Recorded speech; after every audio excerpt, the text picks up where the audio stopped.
से कामाख्या गेट नहीं से ma'am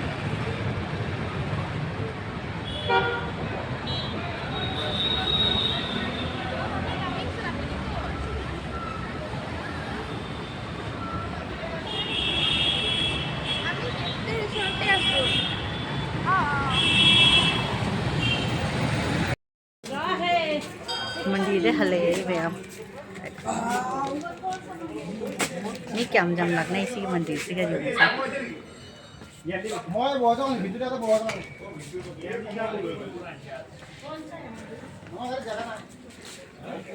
จำไหมสมัยอีกเหมือนแต่ก็ไล่กับครุมไปสิซีนี้จะมีลายก็ขณะนู้นมาแฮนด์คุยเราไม่ต้องเดือดหลักก่อนสิเบรกกับสุชีหรือยังไม่ยอมเลยนี่ini pam deh.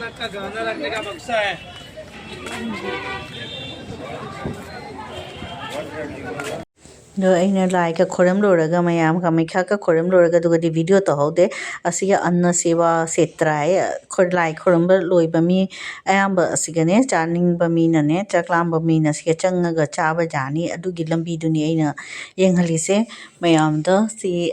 siga side side ta khanglo thoni aduga changani changba di moi kopana mong ka pi gane ba adu lopna lep to ni do ngai do ni mana moina pi ba ngai do ni kopana mong pi gane ado sige kaino haitare magi ason saite kakhalakpa mi ason dai chatri manwane thokri mamangda lehiye ba lambi se mandi de lai khoram loraga halakpada ase lambi mayai da phangdoi ba do asing du lopna lepi se aisu lepi ni adu aisu sum chaklam chale aduna siga lepi ni myam adu mayam asige khone ke moi coupon amam ticket pi adu lorga du do submit tawraga manungda changaga si suma free gi chakni phangi se mayam na sum lai gi kena prasad di oina ne mayam da jendhu ini ba si se daily tawri aduga pung baro dagina mase kya pung exam ayukta di nate ba aduni se chare thae lore ithokle adu moi pung ahum bok pi gani ba chak se aduni aina mayam da sum share tori se yam nungai sa su de ma kamaikha devi hai na iri se jai ma kamaikha hai na ne asme se gamsa da su asmai ka tore hana di smai to runde hana di du mathaki sugoma angang ba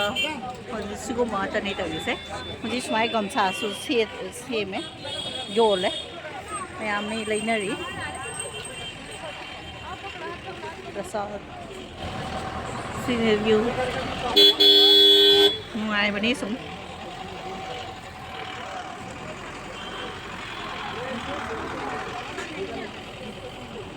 làm photo frame ka laina ri jo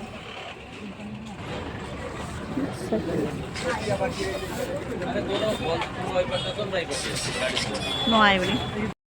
side dije अरे ठोक ले मैं आम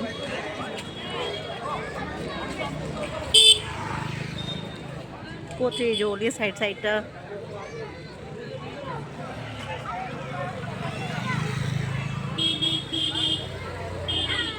Assamese की गमछा पामदी ले बजानी सिगा जय मां का मख्या इबा प्रसाद तो से लेगा सुम जोन बजानी लेगा जो लेब लेगा कट बजानी हाइनी से मैंने क्या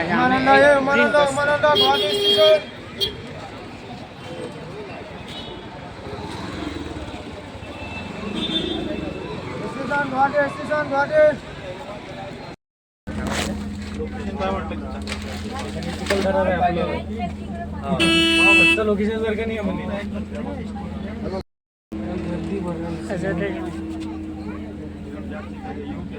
इकडून आला येतो डबल टर्न घेतो ना आपण पकडा बरं तिकडे पकडले मा एक हात तिकडे आणि एक हात आपले काही सांगायला मग समजून नाही राहिलं मग इकडे वाकू राहिली गाडी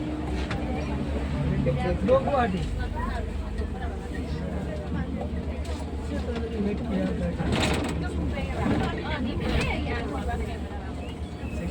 हो गया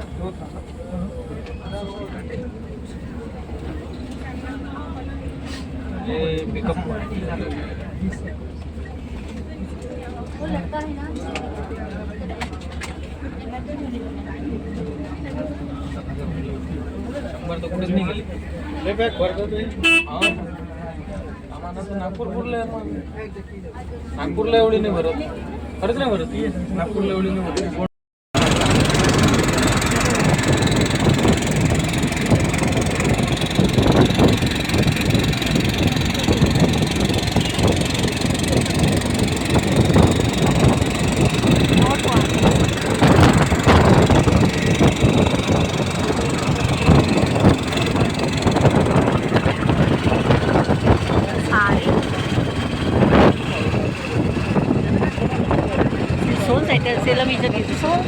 North Guwahati idea.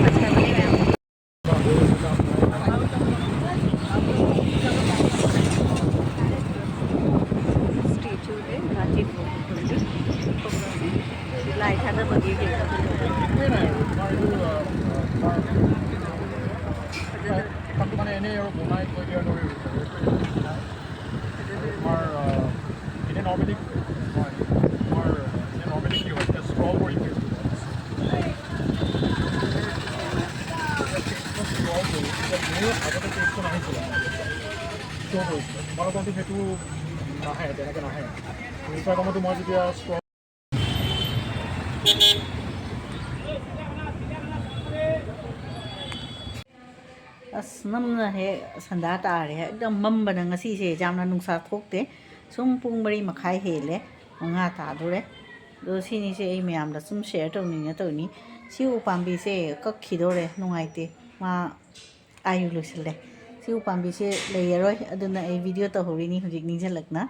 asi nungaite si upambi se te mite de ke khone se devdaru pambi su haeba ngasi din se ekdam nungsa ka sade phi ga kangde Guwahati da tawri se duna ina myam da share tawni si upambi ani khagni aba si se devdaru pambi ani se pamu bana amadi soidana chatlani atei di ei khangdare kamai tawdoi no aina duna share tawri ni ngasi weather se kai hai de inhamda hai do male du se ekdam smai chum nungsa ka thoktana sum din je chakhare ngasi gi numit che duna ei myam da sum share tawri ni dune in humda idol आया क्या कहीं जाएगा हाँ बाजार अच्छा जे मैं थोकी बगी कहीं बोलूँ तो नहीं से इन में हम दस शेयर तो नहीं है तो नहीं वेदर से हम दिखने मुझे दिसंबर 24 ओरगा मैं पूरा किनो ओरे बा मुझे सादे इन हम राह दो लाए मुझे ओरे mayam di morok se kamai thami bazar di lera gane akhone ke si morok ki ne maki keno se makok se maki ke ha si makok se simai tawga khoi lotho gane che ma da thammi bai che ma da thammaga mak se keno to ne che da punjala thammaga carry bag amada ne punjala ga ai keno da thammi ba freeze manung da thammi do di kuibo jam kuina so thamba jai do gi ina hojik morok se makok thek to ke he kata mo lothoge makok se smai lothoga thamini smai tawga che da ne smai tawga thamini dologa se